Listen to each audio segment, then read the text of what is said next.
Kam provuar që të kthehen, po pastaj nuk kam pas mundësi të gjej rehatim duke shikuar bryllat e njëri tjetrit. Këtu ka meritokraci. Ne për shembull tani janë fushata zgjedhjeve në Kosovë lokale, nuk dëgjoj ndonjë kryetar komunësh që flet diçka për mërgatën shqiptare, që t'i kthejt intelektualët e diasporës që janë shumë të gatshëm. Ne shohim çdo ditë ish më larg se dje pam një profesor doktor Ylber Qusa, është një personalitet në Lonca, në fabrikën e barnave në Novartisi këtu në Basel, kufi me Zvicrën dhe Gjermaninë, vjen merr pjesë në për konferenca, japin mësim në për universitete të ndryshme, studiues këtu që kemi çdo ditë profesora që dalin e doktora e shkencëtar. Prandaj edhe shteti i Kosovës duhet të jap hapësirë të gjej programe përmes ekspertave që gjeneratën e dytë, të tretë, e jemja më nuk është problem, por për gjeneratën e tretë dhe të katërtë që t'i ofroj më shumë me adheun e të parëve, sepse kanë probleme edhe me gjuhën. Ne kemi lidhjen e arsimtarëve dhe prindërve shqiptar. Këtu në Zvicër lidhjen e arsimtarëve dhe prindërve shqiptar në infrashri,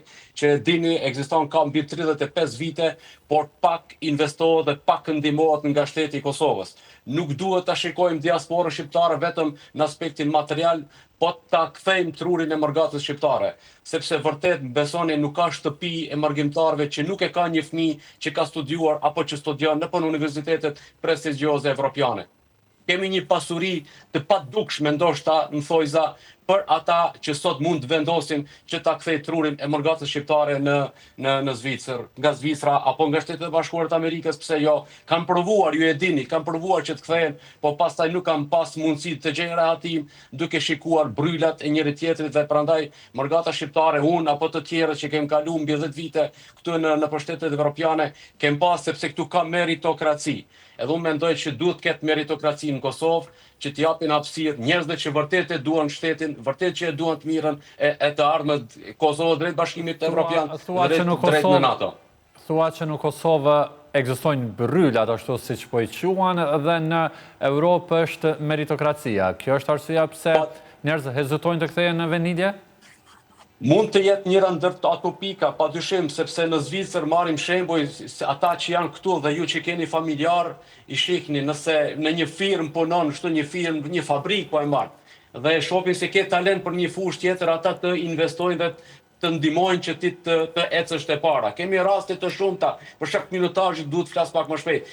Kemi raste të shumta këtu që kanë studiuar studentë të ri apo vajza të reja këtu në Zvicër, konkretisht kam edhe me raste me emra që kanë studiuar një fakultet, kanë kry masterin, më pastaj shteti apo firma ku ka punu, i ka dhënë mbi 300.000 mbi 200.000 euro që të investojë për një uritë e tyre sepse përfiton edhe fabrika apo firma ku punon ai. Ndërsa në Kosovë mendoj që është krejtësisht ndryshe.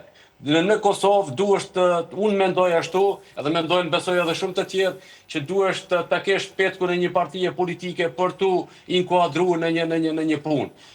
Kjo ndoshta nuk është e mirë dhe prandaj nuk mund të kem edhe suksese. Ne nuk mos të futem në studime të ndryshme sepse pse po ikin qytetarët e Kosovës, jo vetëm Kosovë, po edhe në Ballkan në përgjithësi, edhe në Lugin Preshevës. Unë isha para pak ditësh në Lugin Preshevës në Maqedoni, por gjithashtu edhe në Kosovë, besom se çdo i dyti apo i treti ka dëshirë të largohet. E pse të largohet?